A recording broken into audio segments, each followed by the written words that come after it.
So my last video about What If got a reaction, clearly. And while there were plenty of comments from you guys saying that you disagreed with me, there were also plenty that agreed.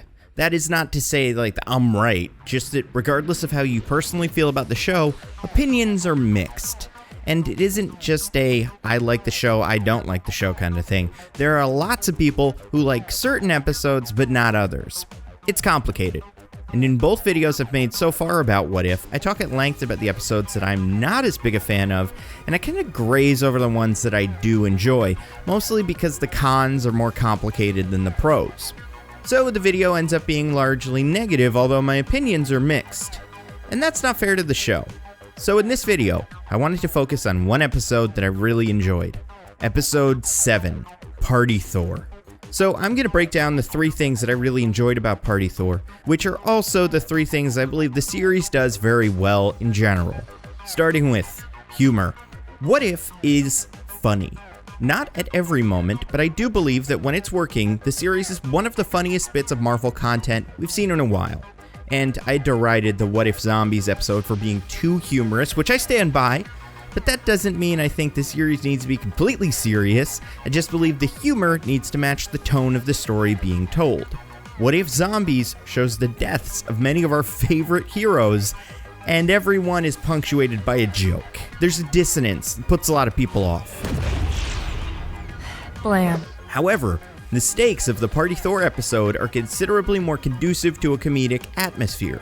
Thor pulls a house party while dad is under the Odin sleep and mom is at her sister's. That's a silly premise. So there are many types of humor that fit naturally into the episode. Right out of the gate, you got tons of sight gags. What does that kind of party look like? Who is the DJ? How does everyone dance? Are there any crazy hookups? But on top of that, the conventions of the teen party genre can be played with in silly ways. Instead of mom driving home like dad does in Ferris Bueller, Frigga is taking the Bifrost. Thor's cleaning up involves rearranging Stonehenge and writing the Leaning Tower of Pisa like they're part of a messy living room. The absurdity of the premise is able to shine in these moments.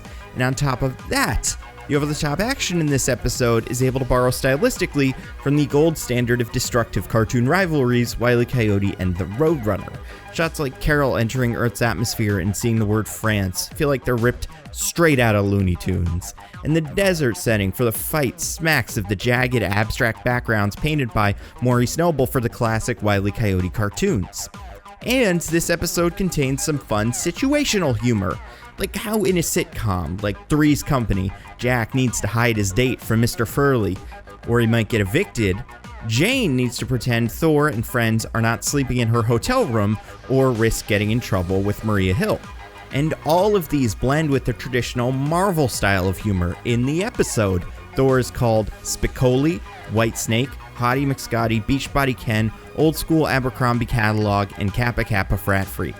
The dialogue is slick, characters bounce off of each other naturally, and the humor from someone like Darcy is written very specifically to not just sound like Coulson or Loki. The voices of the MCU characters are consistent in every What If episode. All of that works together to create a very silly and balanced episode. Number 2, style. What If is animated.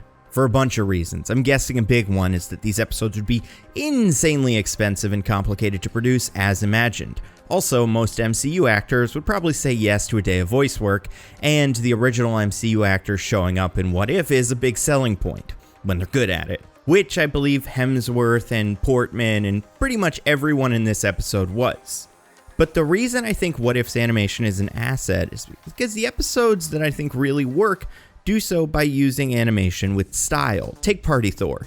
Sure, animation makes adding characters like Scourge and Valkyrie and those yellow sex worker robots from Guardians 2 into the background of shots much easier. It also lets you throw lots of different alien races into the mix without needing to put makeup on 100 different extras for an establishing shot that will be on screen for all of 3 seconds. Creates a very lively atmosphere. But animation is also a useful tool for turning up the characters' expressions to 11. Thor and Jane show so much emotion during their first interaction.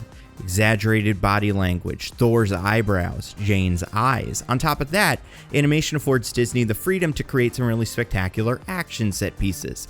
And I'm not just talking about how Thor is able to punch Carol into the United Kingdom, I'm talking about the long take fight sequences that have been in so many of these episodes. The Thor and Carol fight reminded many fans online of anime, episode-long brawls from shows like Dragon Ball or Naruto, and these two characters, Thor and Carol, are about as anime as you get in the MCU.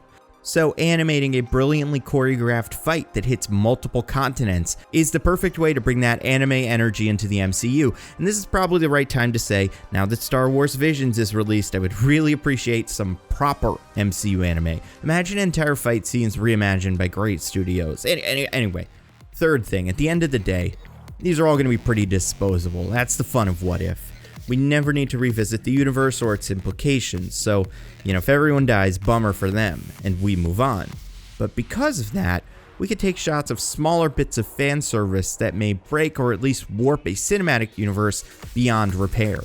In Party Thor, everyone loses their mind and has a crazy night in Vegas, which you would expect to end with at least one Elvis wedding. It's a requirement of the genre.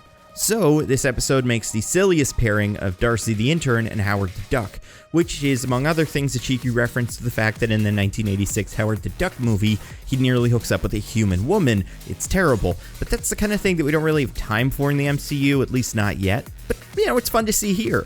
And that fight between Thor and Carol, the perfect example of a death battle kind of fight that wouldn't make much sense in the movies, but it's one of those questions that Marvel fans always wonder about. Who is more powerful? Whose eyes glow the best? And this is the right time for that fight. It counts, sort of. In fact, we have an answer. Carol is probably tougher and can hit harder, but Mjolnir gives Thor a pretty strong edge, especially since Carol can't lift Mjolnir in this universe. If Mjolnir is even enchanted, I'm not sure. Point is, the fact that Marvel is able to give us small moments like the Grandmaster DJing a foam party and Surtur hitting on the Statue of Liberty proves that What If understands what the fans want. And giving fans exactly what they want is usually a terrible mistake. However, if you can throw them a bone every so often, it's a good way to show that you appreciate all of it. The fans that create fan art of Frost Giant Loki and write fan fiction about Howard the Duck. There is a place for all fandom in the Marvel Cinematic Universe. When you look at all three of these things together, I think it becomes clear that, for me, I believe What If shines when it plays with genre. I already explained why I don't love Episode 2, but I do see its decision to center the story around a heist as a very shrewd move. Episode 3, my favorite so far, is a whodunit. Episode 4, another one I'm not in love with, but it's, the time machine. And Episode 7 is a teen comedy. Since these episodes are only a half hour long, it makes a lot of sense to use a genre we're already familiar with as the framework for the story. That way, What If can use the conventions we already know to quickly set the stage. We don't need tons of exposition because the stakes of a teen comedy or a heist are pretty clear to an average audience member, so we can jump right into the story. Which is partially why a strong pitch for What If is so crucial to each episode's success. If in the first few minutes, the nature of the pitch is enough to give the audience basic sense for what to expect, that makes the finer points of the stories easier to enjoy. So the What If Thor but party comedy feels like a lot stronger of a pitch than What If Captain America but Peggy, or What If Zombies but silly. That's why I hope Season 2 really leans into genre. What if Falcon and the Winter Soldier but Western? What if Far From Home but film noir? What if WandaVision but musical? Those aren't amazing pitches, but if the episode started, that framing was immediately clear to the audience. We could use the next 28 minutes to tell a fun story. Overall, I understand how some fans aren't on board with What If, trust me.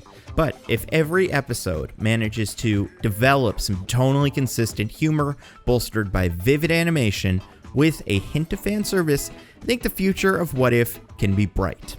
And hey, if you enjoyed these videos, definitely think about supporting me on Patreon. It's one of the best ways to support all your favorite creators. Go to patreon.com/DandoVMovies.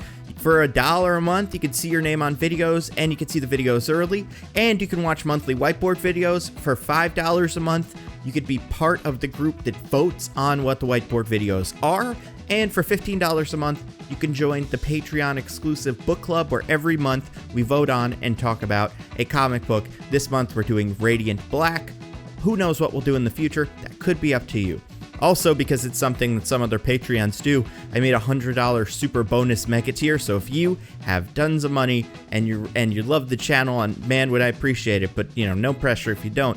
I will read your name at the end of every video, and that's a fun thing, and you get access to all that other stuff. So if you want to get into any of that, go to patreon.com/ShandoVMovies. Also, listen to my podcast, Mostly Nitpicking. Every week, me and my friends DJ and Diggins pick apart a piece of pop culture by looking exclusively at the details. We've done episodes recently about Shang-Chi, Malignant, Kate, also Spider-Man 3, in anticipation for Venom.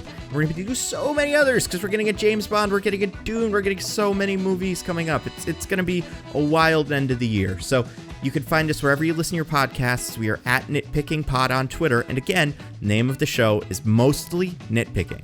Last thing, follow me on Twitch, Instagram, TikTok, Twitter, mostly Twitter. That's where I'm the most consistently uploading things. I am at NandoVMovies on all of those platforms. That is all I've got. Stay safe. I'll see you next time.